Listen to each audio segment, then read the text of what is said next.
Hi, welcome to Ultimate Brewing. So this is the first video of the channel, and the concept will be to share with you some of my projects and do it in a short and concise way. So today I'm going to teach you how to make candy syrup for beer brewing. So candy syrup is not inverted syrup. You might have read online that you just invert your sugar and then caramelize it and you get candy syrup. It's not the case. It's mainly used when brewing Belgian beers. So if you ever brewed a Belgian beer, you probably saw in the ingredients candy sugar or candy syrup. And sugars in solution underwent the Maillard reaction. That's what makes candy syrup.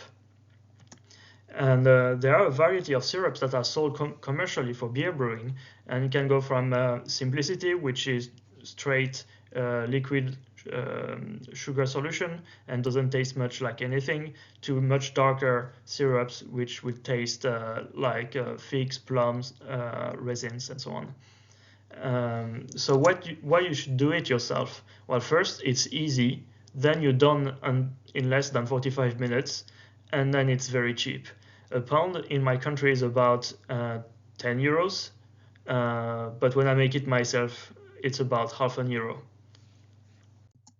So the Maillard reaction was described by Louis-Camille Maillard at the beginning of the last century. I'm mentioning this guy because he actually did his studies at the university where I studied biochemistry in France.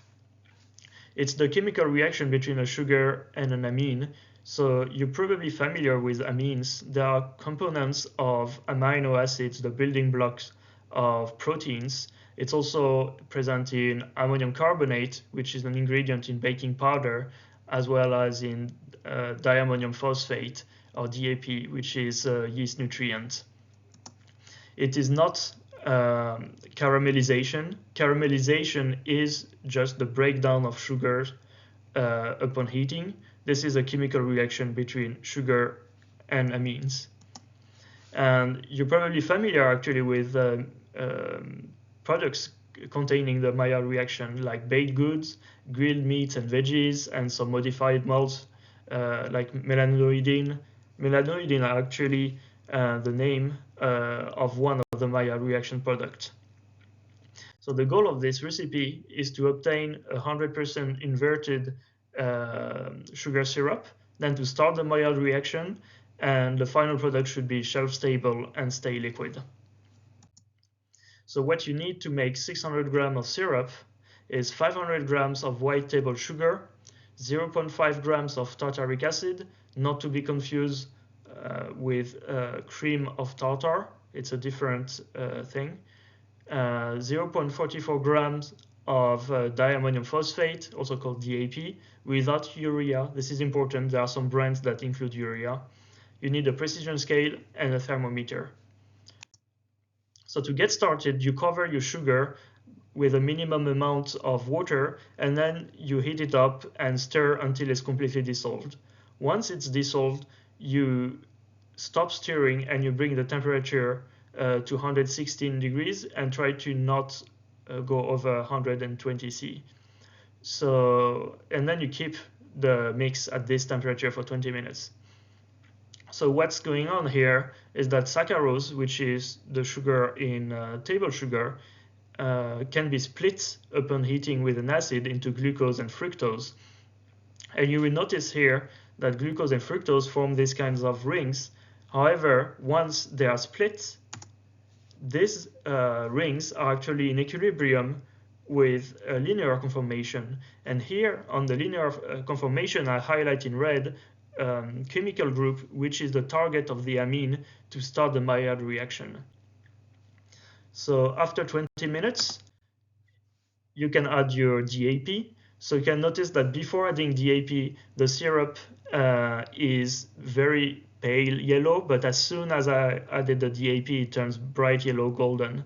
So when you add the DAP, you really want to stir vigorously to be sure that everything is dissolved as fast as possible. So if your goal is to get a golden syrup, you stop right here at 121, 122 C.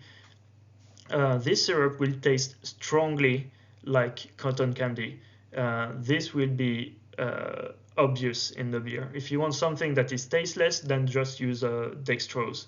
But then if you keep heating, you will notice that the syrup starts to darken, first becoming light red and then darker red as you increase the temperature. And actually here at 135 C, it starts to really taste strongly of figs, plums, and raisins.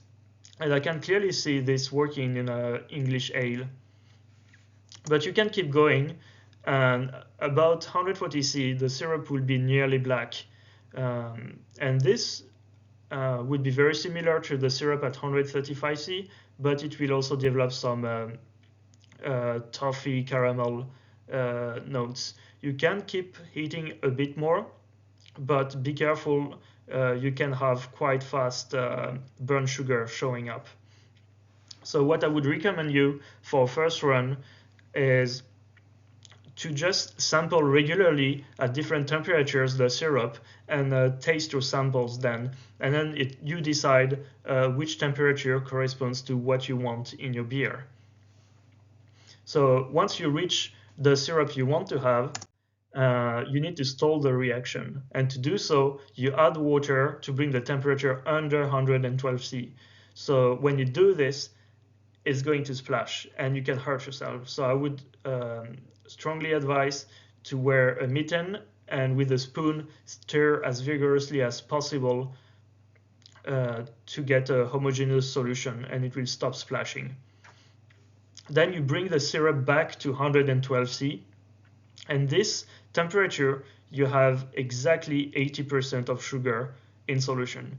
And this means that first it will stay liquid, and secondly it will be shelf stable, it won't spoil. Once you reach 112 C, you just put it in an ice cold water bath, stirring, and once it's cold enough so you won't burn yourself, you can transfer it to a preheated jar. So the final product can be stored in the fridge for many months. I had it for 6 months. It did not crystallize. It still tastes good. No problem. What I want to draw your attention on here is that if you remember, I told you that 500 grams of sugar will give you 600 grams of syrup, and this is not necessarily the case for commercial candy syrup. The concentration of sugar in solution can be different. So when you run numbers in your brewing app, I would strongly suggest to base your calculation on sugar rather than syrup, as it is preset in the app.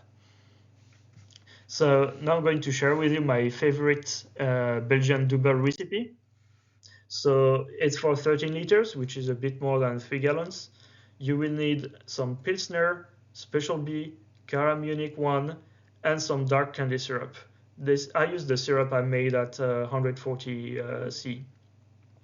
So you mash all the grains at 65 C, and for your water profile, you use something that is quite malt forward. Then it's a 60-minute boil.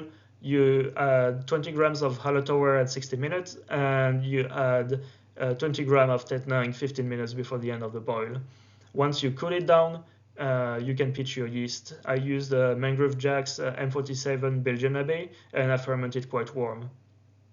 So for this recipe, I consistently get an OG of 1.068 and an FG of 1.013, which brings us to 7.6% ABV. So this recipe is really rich, really decadent. The candy syrup really shines. It's a sweet plum, figs, raisins, and a touch of caramel. It's really great. I highly recommend. So that's it for today. If you have questions or suggestions, please leave them in the comments, and cheers.